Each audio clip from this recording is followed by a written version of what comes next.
体验山看横亘荒野，苦苦前对。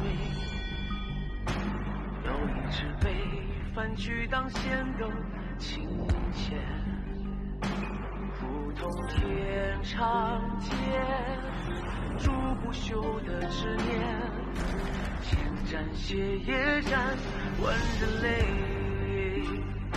星火鼎沸，长举归命，天地腾辉。山峦苍生，势不可碰的软肋。同往莫折回，往下不可为。于心无愧，深情改天位。试问九天生根何为？疾风作悲，我不归。此生狼狈也不沦为命运的傀儡。生当何为？抽当出现，纵化成灰，我无悔。欲望实现，重现日月，还人间清辉。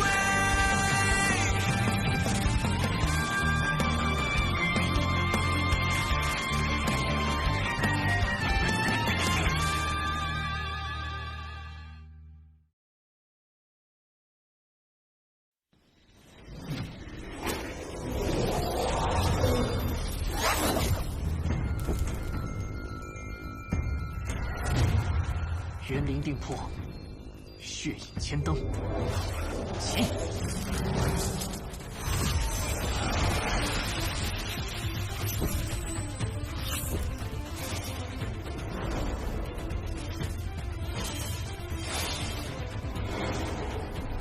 仙家术法，他们这是要做什么？不知道，但对新棉来说，不是好事。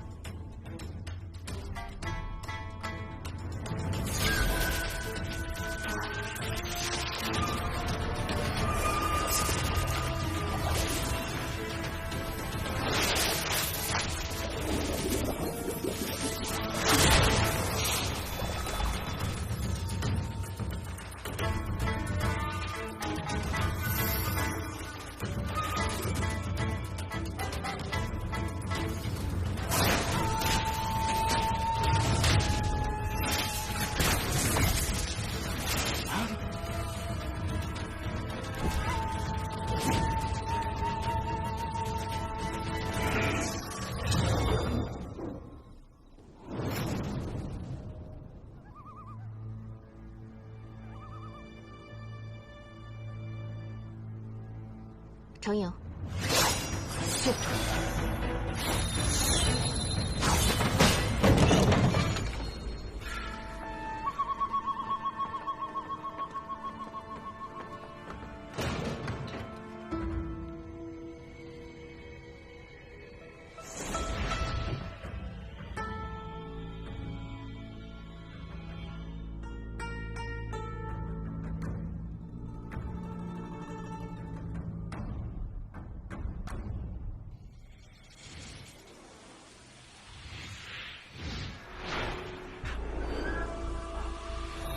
这个人，快跑！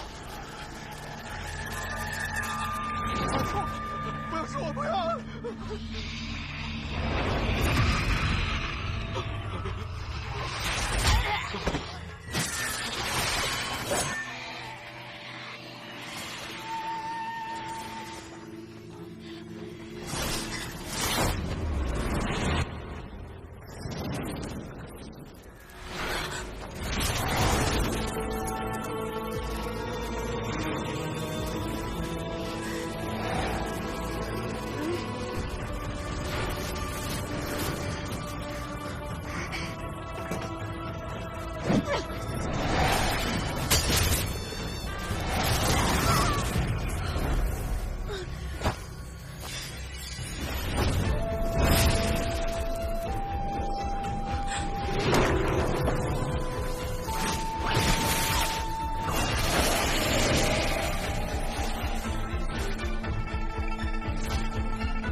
宁入绝路，若肯悔过，还有一线生机。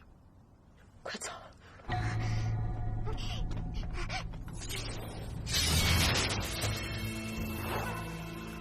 这是，你是天元派的弟子？不是。那你可认识白宗英师兄？你还打不打？不打我就走了。不知死活！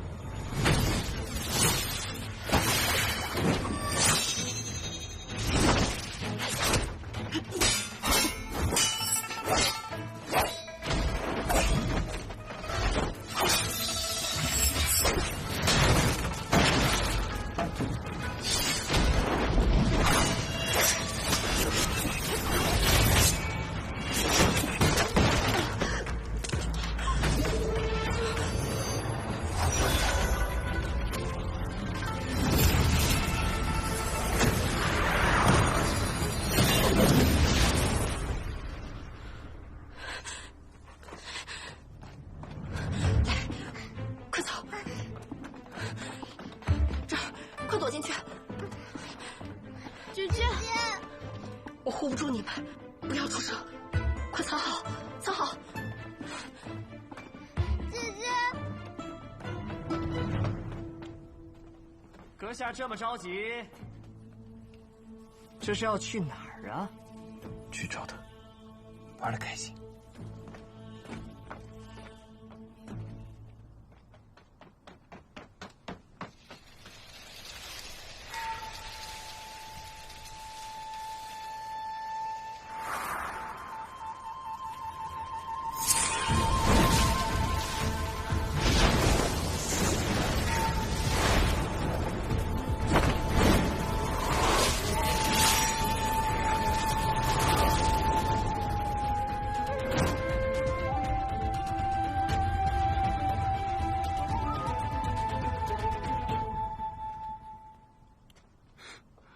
一个练气的修者也值得费这般功夫。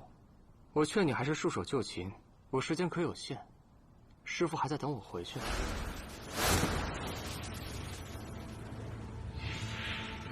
张嘴闭嘴的都是师父。南宫孤红，你都多大的人了，还没断奶？还是你的道心乱了，对你的师父产生了什么龌龊想法，想娶她当媳妇儿啊？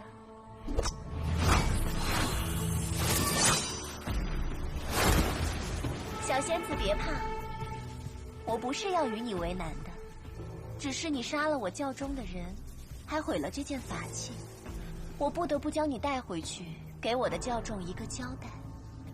你和那鬼先生出自同一宗门。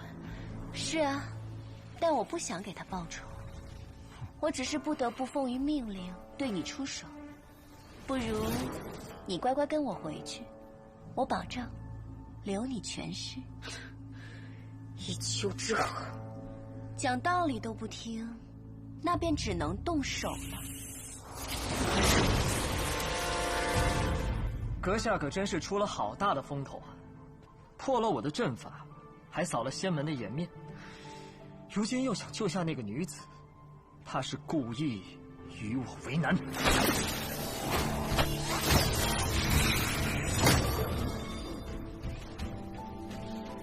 这是我呕心沥血制造的囚龙法阵，这24道生门已被拦断，36条死路亦被阻绝，可所谓上天无路，下地无门。就算是金丹修者来了，也难以破开。现在我们可以好好聊天了吧？有没有人告诉你，你的话真的很多？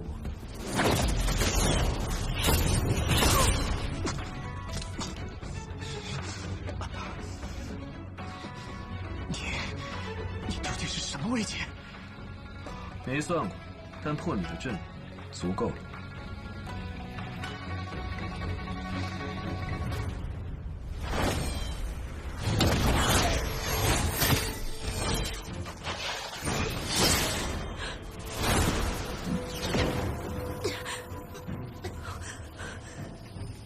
吹笛子的，还等什么？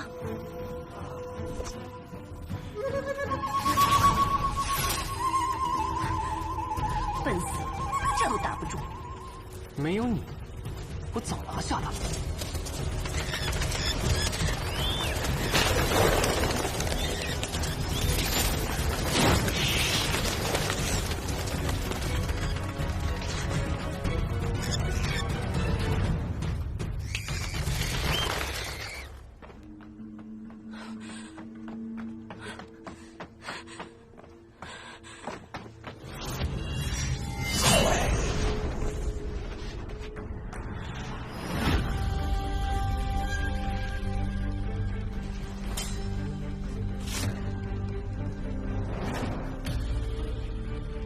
程影剑不斩无名之辈，报上你的名号。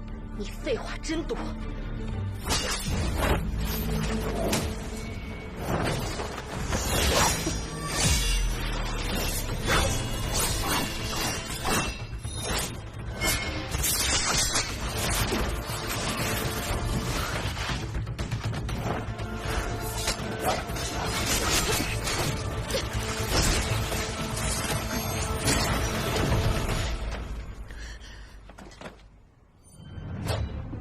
你违背道心，插手世俗之事，本就该死，累及我们出手，更是罪不容诛。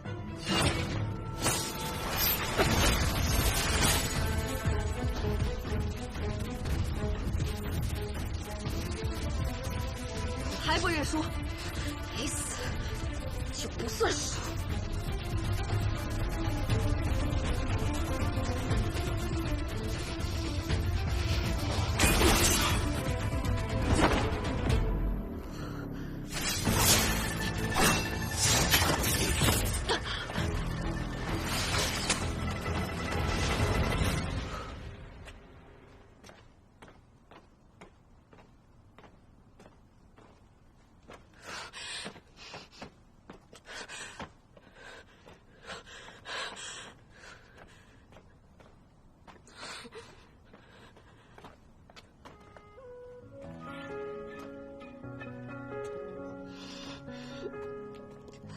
破皱纹缠身，即便残忍，好过命运困我们的是进退。书上说了，画完肉就能看见颜色，应该快了吧？是魂魄不我都认，是痛如归涅槃生，只为余生换回一世为人。让我烈酒一樽醉三更，让我有缤纷灵魂，让金钱豹的疼痛来为我活着作证，让我尝尽血肉的人生，让我有无畏红尘，让世间冷暖容我同存我敢风敢梦不败火畅快成。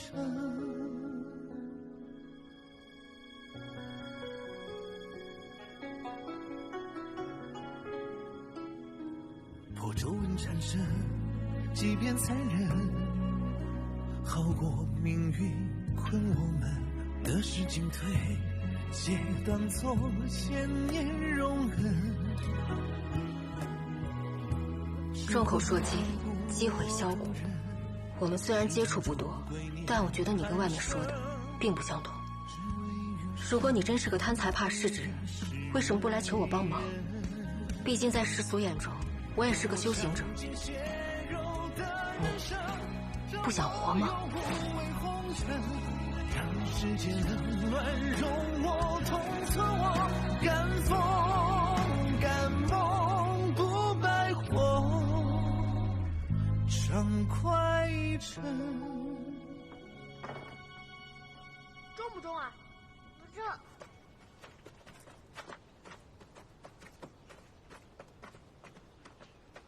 快！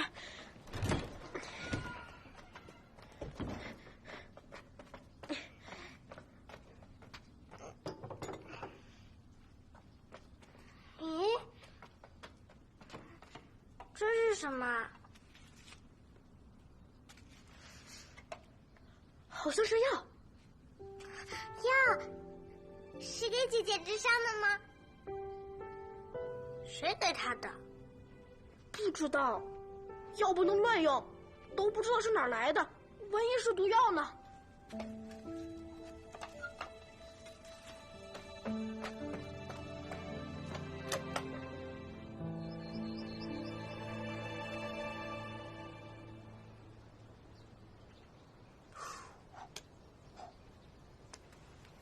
哎，老陆，新仙子怎么样了？想办法给他用了。这不是你的救命丹药吗？你不是已经送了他恢复气海的藏心兰吗？还送丹药做什么？给他送去。送完法器又送花，如今连保命丹药都送了，老陆，你心疼了。没错，换做是我也得心疼。新仙子办的这事儿属实仗义，他和你也就几面之缘吧，如今竟为了你豁出性命，受了那么重的伤，你说他图什么？莫不是真的看上你了？如果你有一天像他这样，我也会心疼你的。这话听起来不像什么好话。不过今天我心情好，我带你去个地方，长长见识。长见识？走了，到了就知道。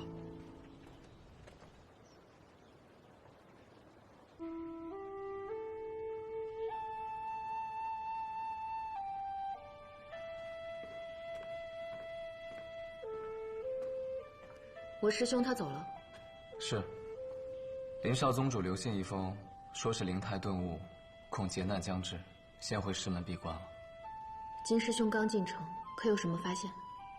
我人来晚了，到的时候你们都打完了。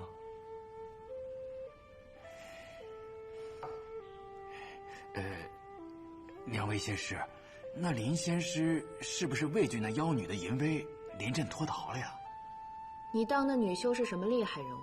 一个炼气期的修者，有什么可惧的？炼气期，那你们几人围攻，不也让他跑了吗？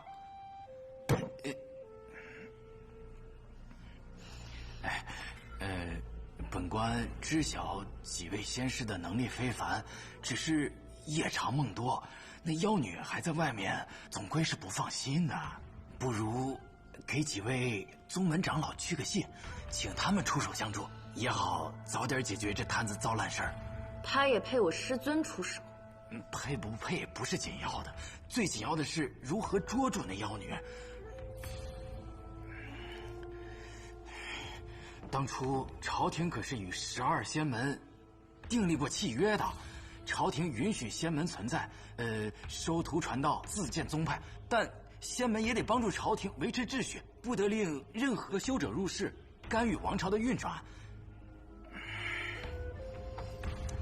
可后来有了散修，不遵规矩，又生了邪宗，不受管控，他们入门不立道心，想做什么便做什么，简直无法无天。即便这样也罢，只要12仙门加以约束便好。可如今呢，连一个炼气的修者都能在京城横着走了，这是什么规矩？又是什么世道？本官在说话呢，你能不能晚点才睡？什么规矩啊？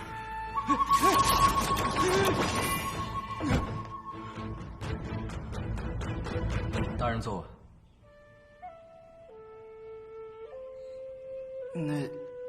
那两位仙师就没有其他的办法了？等。这等？对，等他来杀你。他的目标是你，不杀了你，他是不会离开京城的。所以你在这儿，他就会来。你说她一个弱女子，知道这么多人在抓她，她会来吗？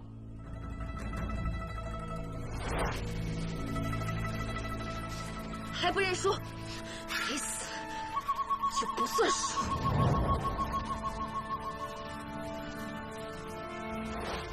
他会的，等着瞧吧。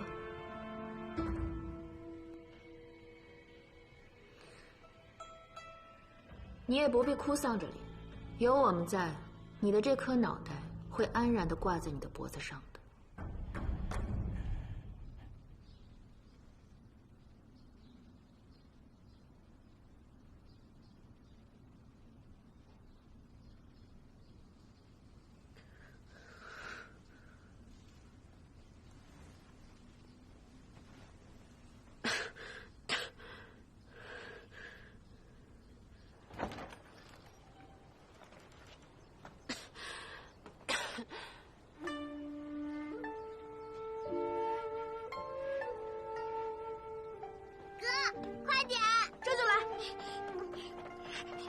小心点儿，别洒了。好。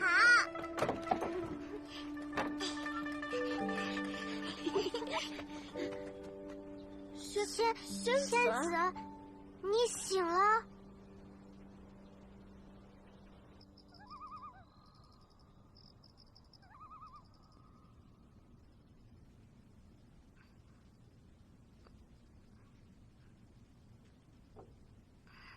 仙子，你吃。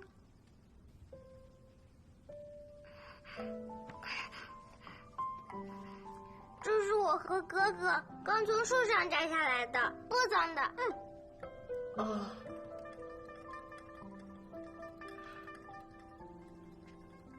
所以，你们是陆怀的孩子？是义子，陆大人对我们有恩，他死了，没人给他烧纸扫墓，我们就自己磕了头，认他当义父了。爹爹对我们很好的，他在世时经常给我们送吃的。后来他被关起来，那些人就来屋子里打杂，我和哥哥留在那儿，是给爹爹看家的。我们想着他总有一日会回来的，可惜。所以你们救我，也是因为他。你给爹爹收尸，你是个好人。魏县离京城这么远，你们为什么跑这儿来了？因为你能替他报仇，只有你会，也只有你能替他报仇。你是仙人，仙人会庇佑好人的。我不是仙人，我是修行者。都一样的。上次我与那黑袍老者厮杀的时候，也是你们救的我。你受了伤，晕了过去，我们就把你拖回宅子了。但这次不一样，这次官兵都出来了，满城抓人，好凶的，我们不敢留在那里了。那这次，你们是在哪儿找到我的？破宅。那晚你把我们藏在草垛里，我们不敢出来，一直躲到天亮才回宅子。一开门就发现你晕在里面，然后就把你带到这里来了。破宅？可我记得我当时是在街上晕倒的，应该是有人救了我。你们看到什么人了吗？没看到。啾啾也没有。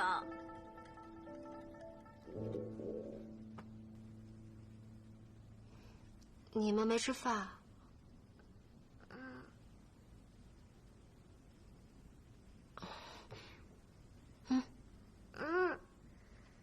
我们不饿，等会儿我带九九出去吃。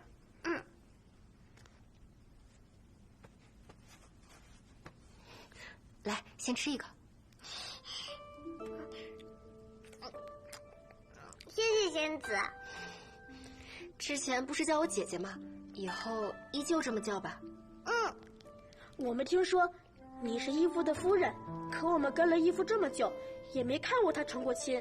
当时魏县有很多漂亮的姑娘喜欢义父，托了媒婆上门提亲，但他都拒绝了。你和义父到底是什么关系啊？你们真的是夫妻吗？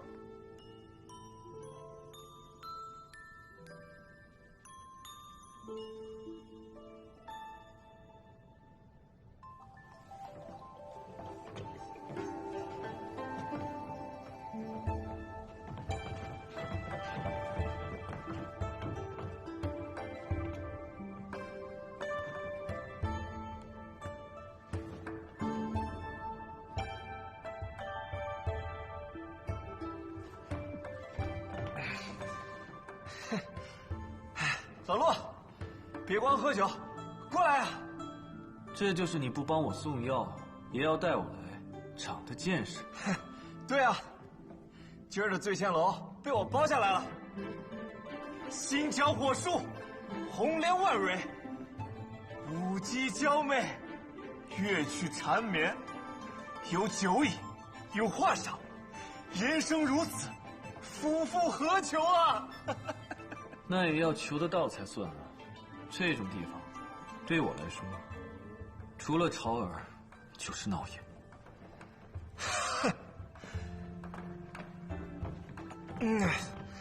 世间万物都离不开平衡二字，就像那太极，阴阳相抗，有舍才有得。你们战鬼族天生体魄强健，修炼飞速，就连血液都能疗伤。要是其他地方再与凡人无异，那岂不是所有好处都被你们占去了？那是神的惩罚。知道是惩罚，这不是在开解你吗？你就这么想，凡人要是想修炼成神，也得遭大劫小难。你想要变成人，也得走这么一遭。这么想，心里是不是就舒服些了？并不。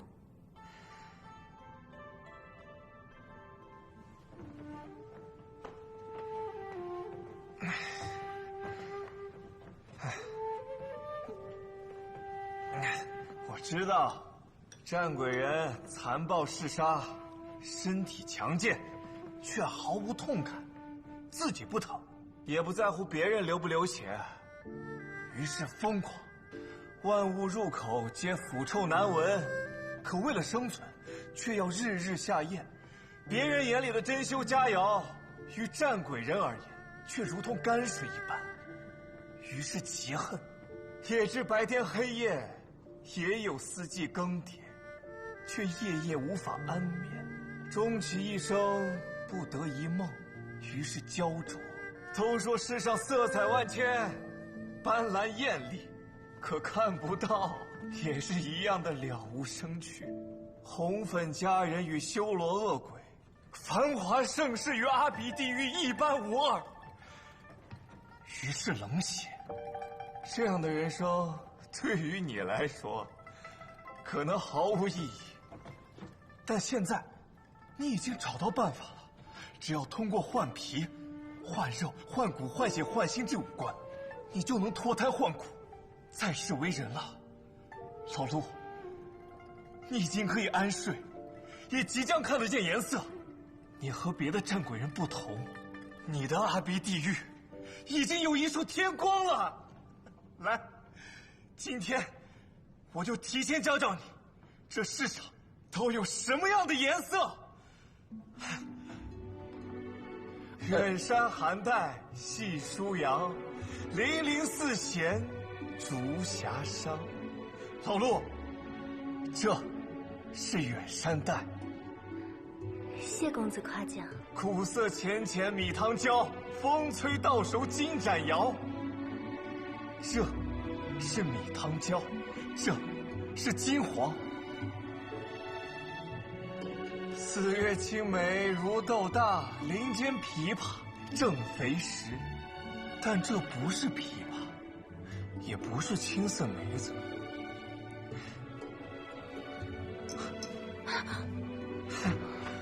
这才是青梅色。你说的这些，我根本就分辨不出来。我就想问问你，你的领口是什么颜色？红色。红色。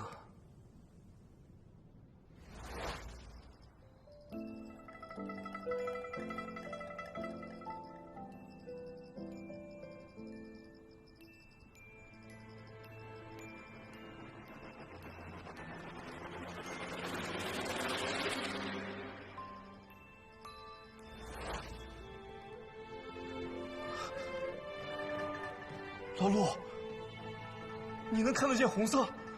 对，我现在能看到红色了。老陆，你能看得见红色，你能看得见颜色了，你能看得见红色，你能认识颜色了，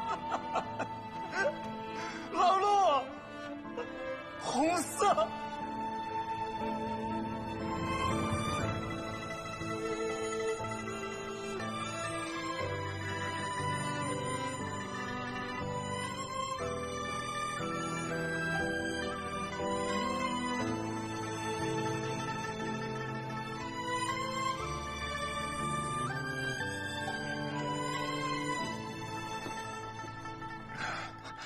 我还以为你这辈子都看不见颜色了。要是这个法子不好用怎么办？老陆，虽然咱俩年纪一样大，术法也一样强，不瞒你说，这么多年，我一直把你当儿子养的。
先生来了。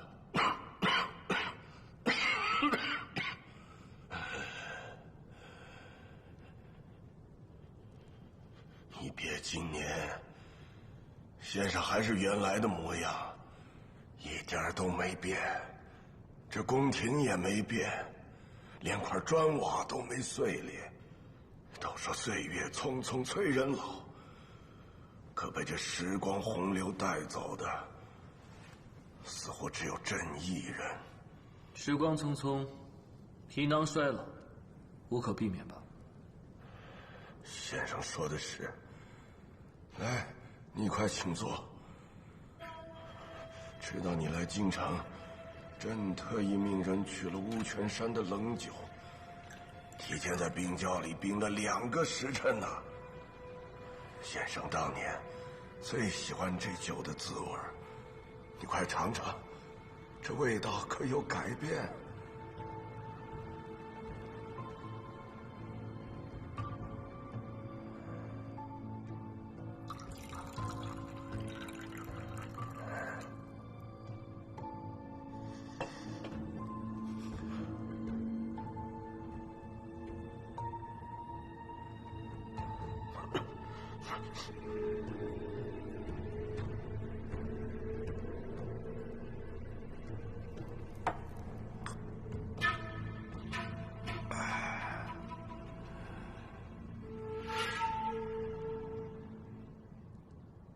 先生这些年在外头行走，不知可否听到什么朕的传闻呢？传闻？什么传闻？才华呀！先生难道没听说？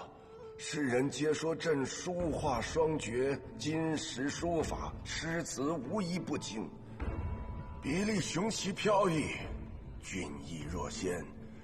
朕在文坛上还有一个名号呢，叫做四会仙人，意思就是说，朕的书画有惊风扰雨、震鬼摄神之能。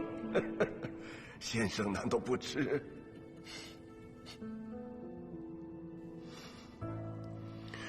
先生何故发笑？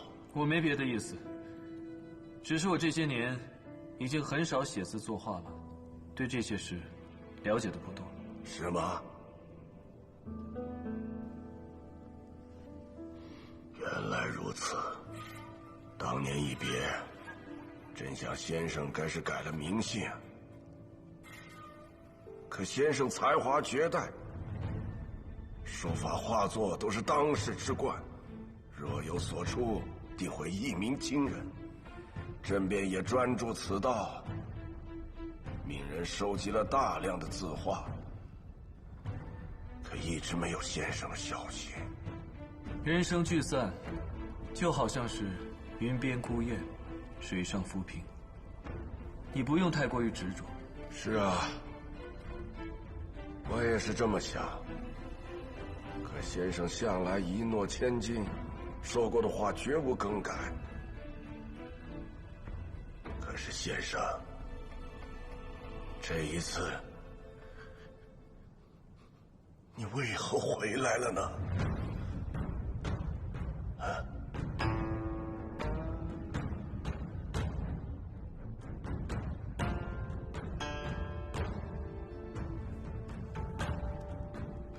先生为何不说话？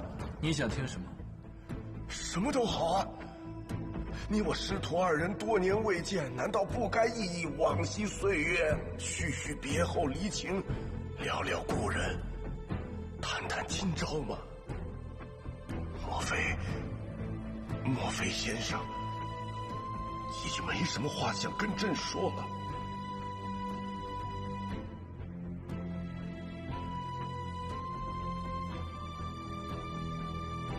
你害怕？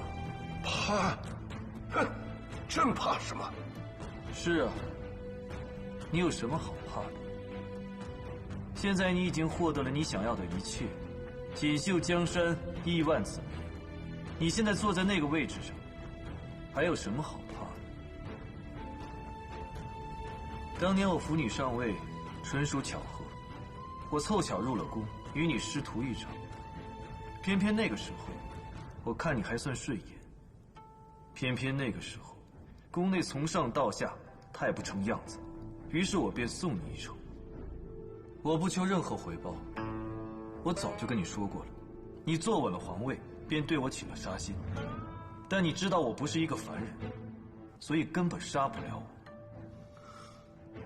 我不会报复你，我说到做到，所以无论过去多少年，你都不用怕。我这次来，纯属为了私事，与最近的仙门修者有关。这与你无关，你不用管。最多5日，我就会离开京城了。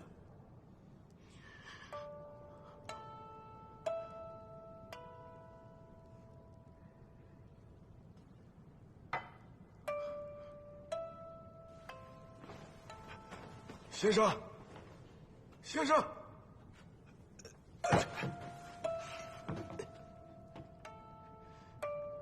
先生，您去过北乡了吗？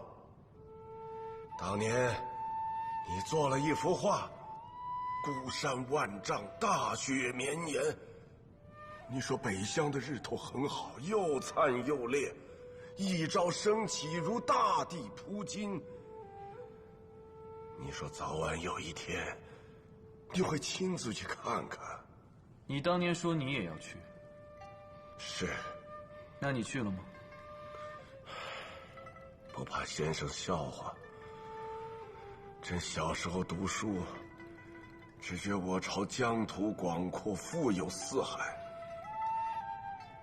朕想着，若有一朝我能登上帝位，放眼边塞，该看到怎样的好风景。可当朕真的坐到了这个位置，却只看到了四四方方的院落，来来往往的朝臣。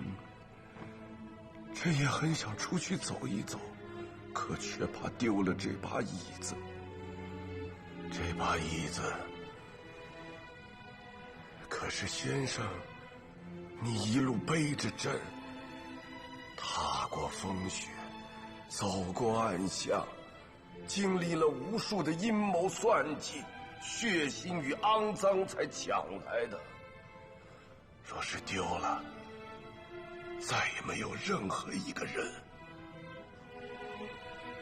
能背着朕把它抢回来了。阿定，你已经赢了，放宽心，好好睡一觉吧。